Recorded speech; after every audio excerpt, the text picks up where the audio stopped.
கிமு 280இல் ஒரு மன்னன் ரோமை எதிர்த்து வெற்றி பெற்றான், ஆனால் அது அவனை அழித்தது.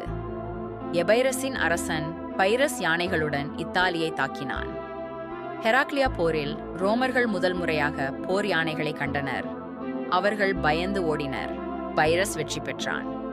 ஆஸ்குலம் போரிலும் அவன் வென்றான், ஆனால் ஒரு பயங்கர விலையில். அவனது சிறந்த தளபதிகள் இறந்தனர். உயரடுக்கு வீரர்கள் அழிந்தனர். போர்க்களத்தில் நின்று கொண்டு அவன் தனது சிதைந்த படையை பார்த்தான். அப்போது அவன் உணர்ந்தான், வெற்றி பெறுவதே அவனை அழிக்கிறது. இன்னும் ஒரு இப்படிப்பட்ட வெற்றி என்னை முழுவதுமாக அழித்துவிடும் என்று அவன் கூறினான். ஒரு போரிலும் தோல்வி அடையாமல் இத்தாலியை விட்டு வெளியேறினான். இன்று பைரிக் வெற்றி என்பது போரை வென்று யுத்தத்தில் தோற்பதை குறிக்கிறது. வெற்றியே தோல்வியாக மாறும் என்பதற்கு இது நித்திய சாட்சி.